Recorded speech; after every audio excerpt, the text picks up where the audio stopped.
Une sœur en plus, il a le cœur à prier pour la réunion fraternelle de Jean-Michel.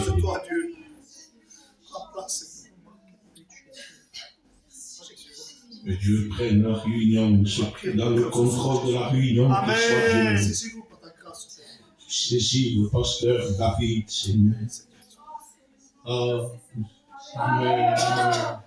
savons que tu es là. Amen. Merci Seigneur parce que tu nous permets de ces moments, Seigneur Dieu. Et je te remercie, Seigneur, ton serviteur, tu as choisi. Que cet enseignement soit un profit pour nous, Dieu. Que nous puissions comprendre davantage. Amen. Amen. Bénir mes frères et mes sœurs. Amen.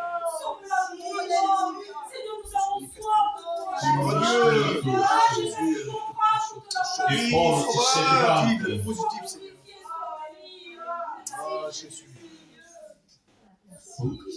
On reste avec les fonds courbés. Je veux demander que la chorale puisse venir. Il va nous chanter quelques chœurs pour la gloire du Seigneur. Laissons faire le Saint-Esprit. David aura pour le temps d'apporter le conseil. Pour la gloire, maître. Pour l'honneur.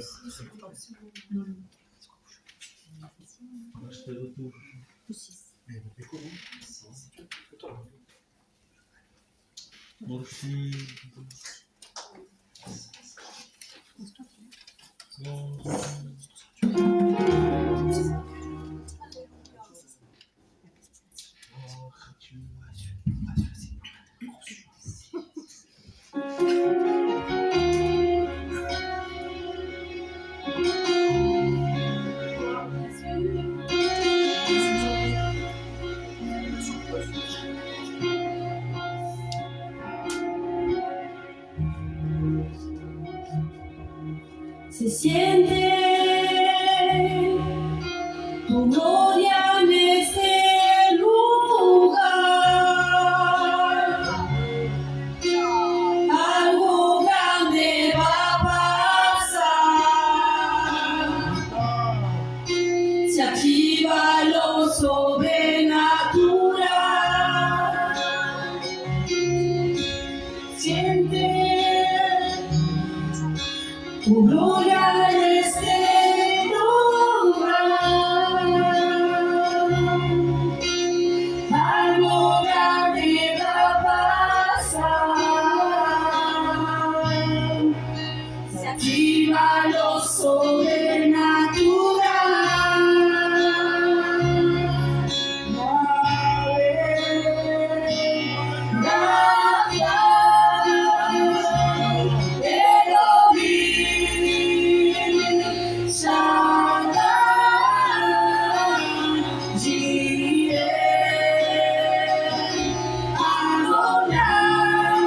Se manifestará, Yahvé.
Dieu soit béni.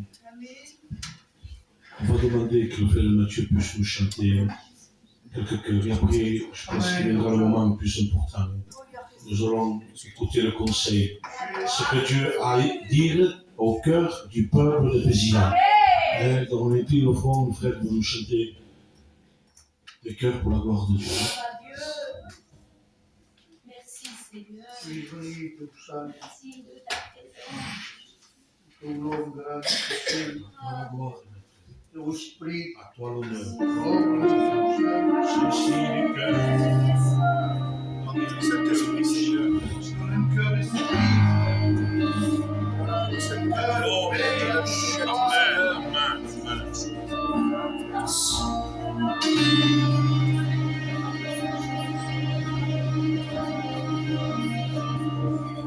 no tiene que esperar. Tu mira, rico se mueve, es agua del estanque. Oh, ya no tiene que esperar.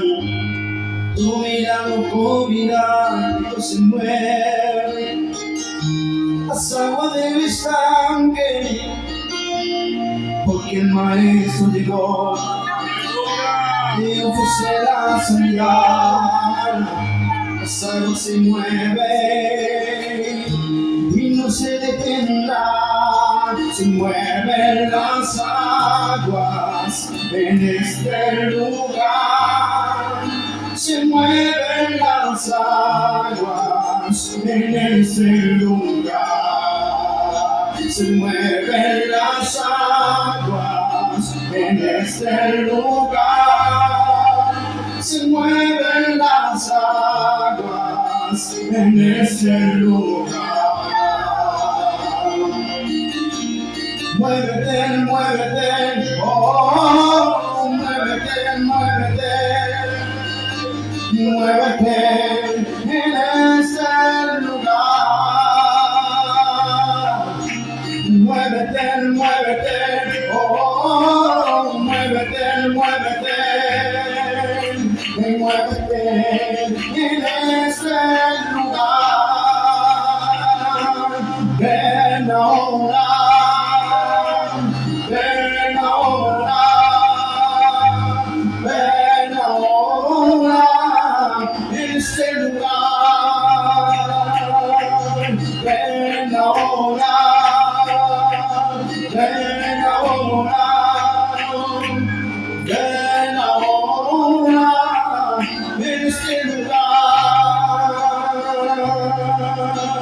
Ven, ven, Espíritu de Dios, ven, ven, Espíritu de Dios, ven, ven, y llena este lugar. Ven, ven, Espíritu de Dios, ven, ven, Espíritu de Dios, ven, ven, y llena este lugar.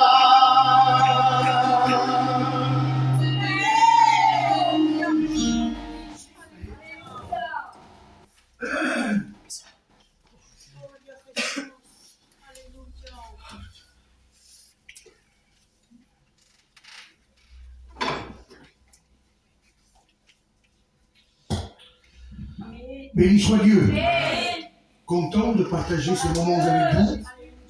Et je suis en plus que content ce soir, c'est parce que je vois qu'il y a beaucoup de sœurs.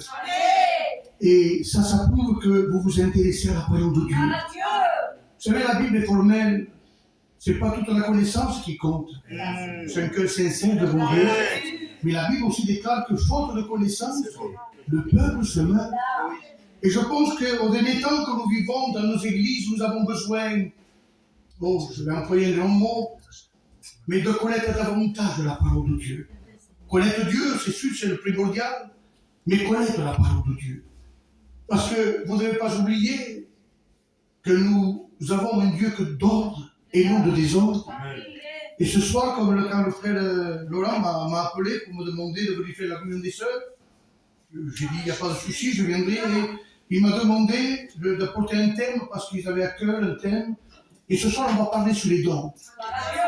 je pense que c'est très important de savoir comment les dons doivent être donnés dans l'Église. Vous savez, bien des fois, je le dis par connaissance, j'ai assisté à certaines réunions dans certaines églises où c'était un dérèglement complet. Mais nous avons la chance ce soir d'avoir l'apôtre Paul comme exemple. Et l'apôtre Paul n'est pas n'importe qui, mes frères et sœurs. L'apôtre Paul, c'était le champion de la doctrine. Il savait tout, il connaissait tout, béni soit Dieu. Et ce soir, je veux me baser avec ce que l'apôtre Paul m'a enseigné à moi. Amen. Je vais vous l'enseigner à vous. Béni soit Dieu. On fait l'étude de la parole de Dieu. On fait l'étude de la parole de Dieu dans le livre des Corinthiens, premier livre des Corinthiens, chapitre 12.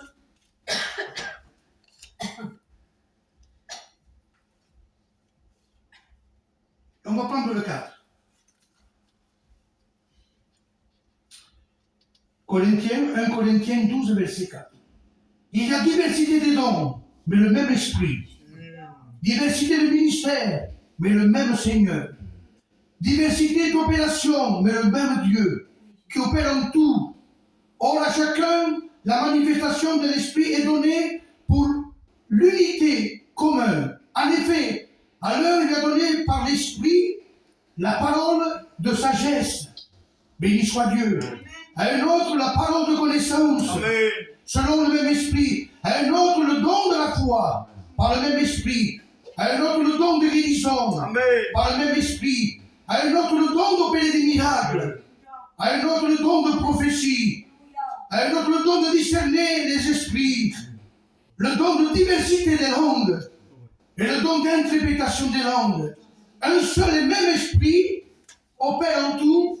C'est l'Esprit de Dieu. Amen. Béni soit Dieu. Gloire, je parle du Dieu. Et ce soir, je ne veux pas parler des 9 dons parce que dans les guérisons, de miracles, non. Mais je veux quand même parler de ce qui est le plus important. Mais avant, j'aimerais quand même, avec le temps qui m'est donné, et on ne veut pas regarder la montre ce soir. On veut se laisser conduire par le Saint-Esprit. Il faut savoir que la parole de Dieu déclare qu'il y a 9 dons. Les 9 dons, on ne peut pas Il y a une différence entre les 9 dons de l'Esprit qui se trouvent dans le livre de Galates, chapitre 5 et verset 22, et les 9 dons qui sont donnés, béni soit Dieu. Et ce qu'il faut que vous sachiez, c'est que quand on parle du don de sagesse, le don de sagesse, c'est quelque chose qu'un chrétien doit avoir. Mais le don de sagesse, ce n'est pas la sagesse que tout chrétien doit avoir. Parce que la Bible nous enseigne qu'il y a la sagesse qui nous emmène à être sages, à rapport à la parole de Dieu, à rapport à la lecture de la parole de Dieu. Et c'est lorsqu'on lit la parole de Dieu qu'on devient sage. Amen. Mais le don de sagesse, c'est différent.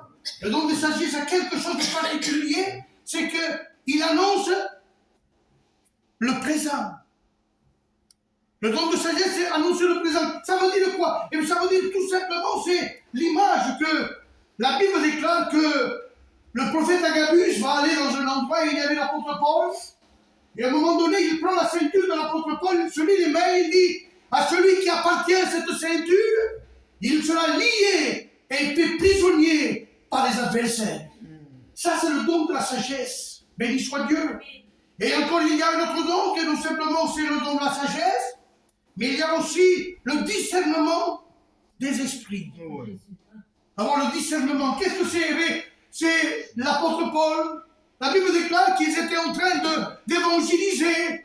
Et il y avait une femme qui les suivait depuis 3 jours. Et il disait, écoutez ces hommes, écoutez ce qu'ils vous disent, c'est des hommes de Dieu. À première vue, on les dit que c'était une femme de Dieu. Et en réalité, lorsque Paul regarde et qu'il analyse, Paul a reçu le discernement des esprits. Amen. Et Dieu lui révèle que cette femme était possédée par l'esprit de Python.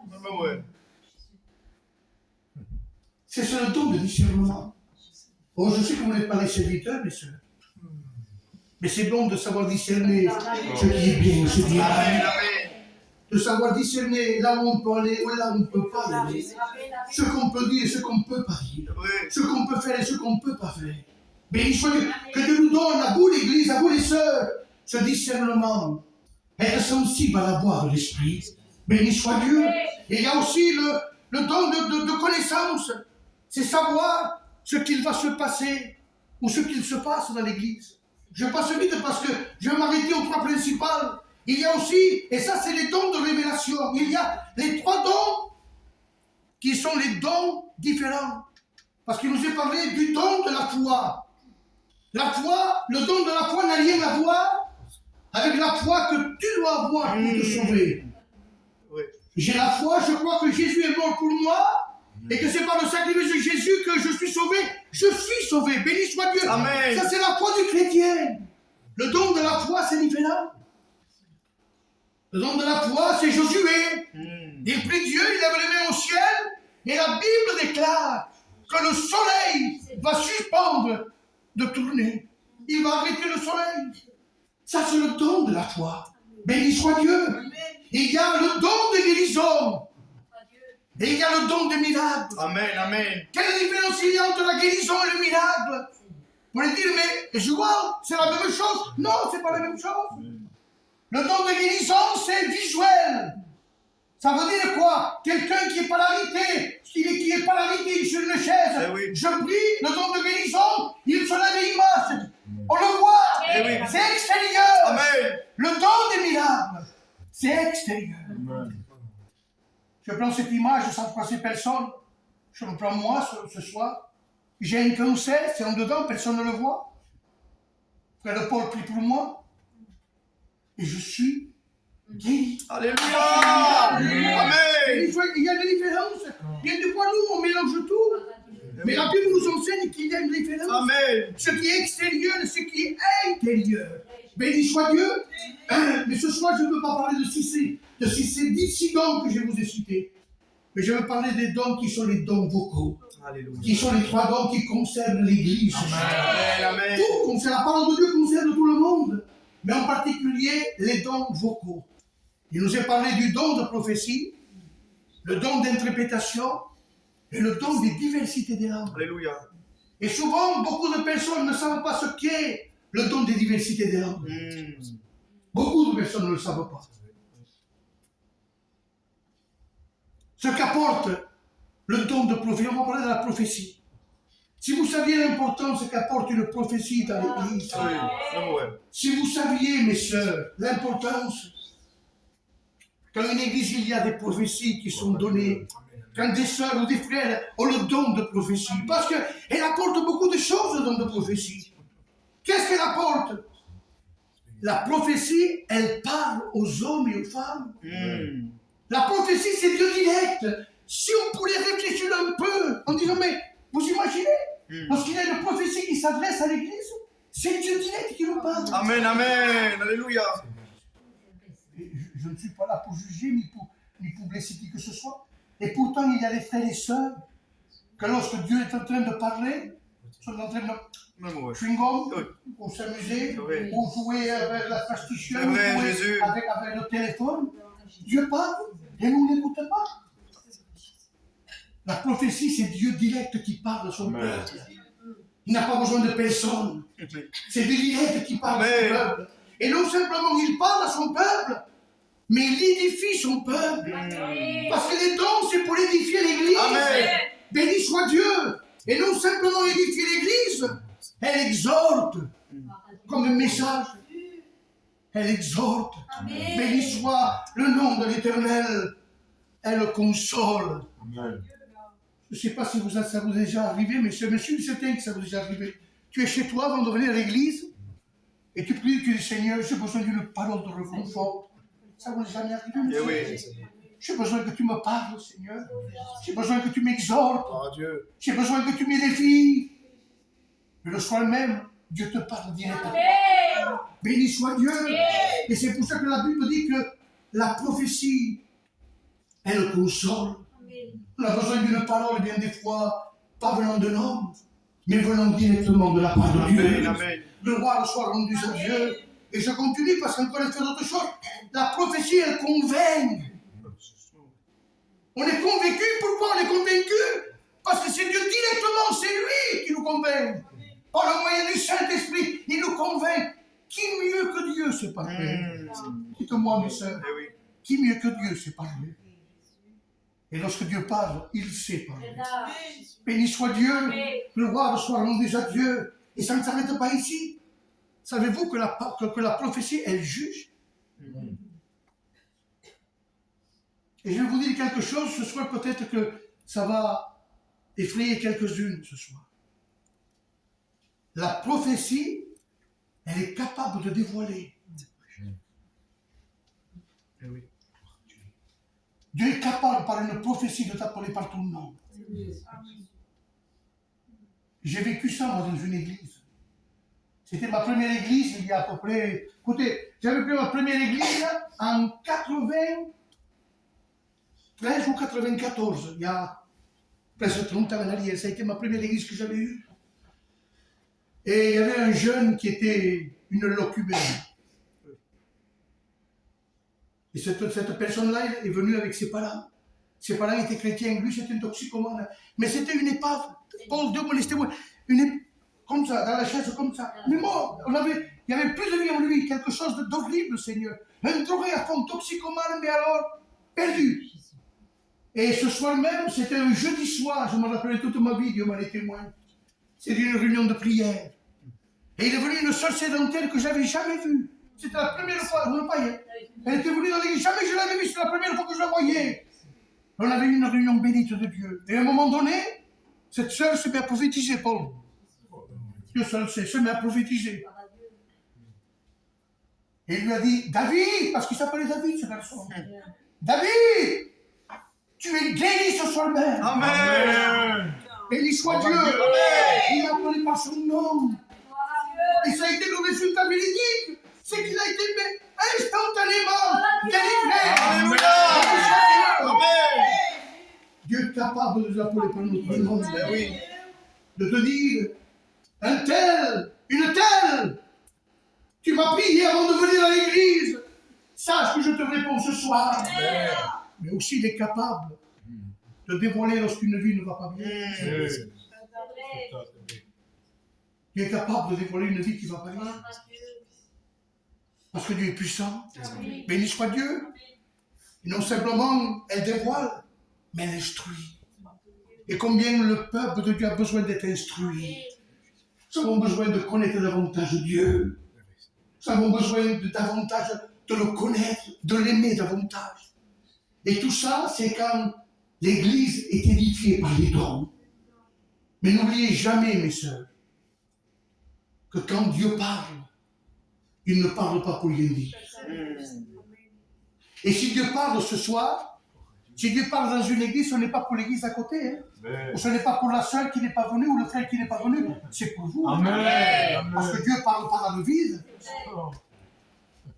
Imaginez, alors Dieu va parler, il va dire, mon serviteur, tu es pas bien, je sens, et Dieu me dévoile. Et moi je dis, la chose supérieure, hein. Je prends cette image, chose pour la neige. Mais si Dieu parlera, il ne parlera pas. Amen. Il y a des choses comme ça. Il y a des personnes. Je vous dis, ça me vient à l'esprit, écoutez bien. Dans une église sédentaire, le pasteur avait prêché. Et il prêche sur la tenue, le comportement d'une chrétienne. Et lorsqu'il finit de prêcher, il vient, la belle-mère d'une sœur qui était là.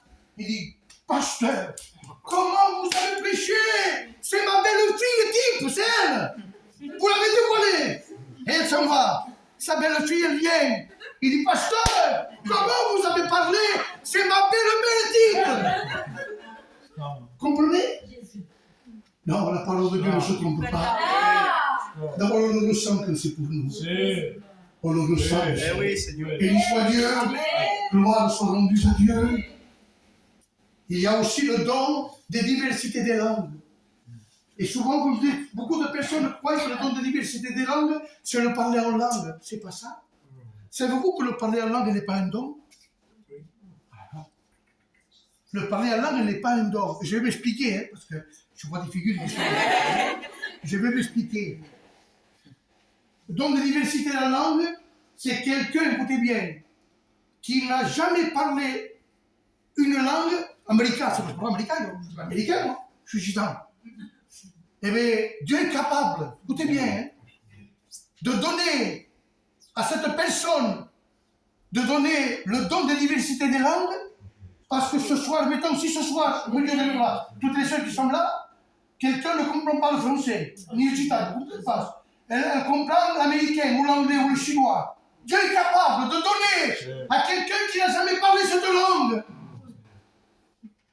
le langage pour que la personne en question qui est concernée comprenne le message. Amen. C'est ça le don de diversité des langues. Je vais vous dire une histoire et une expérience. Je ne l'ai pas vécue personnellement, mais j'avais invité un pasteur de l'Assemblée de Dieu, le vieux pasteur de l'Assemblée de Dieu, l'ancien. Je l'ai invité à faire une mission à l'église. Et il m'avait donné cette expérience. Il m'a dit, David, tu sais, j'étais jeune, j'étais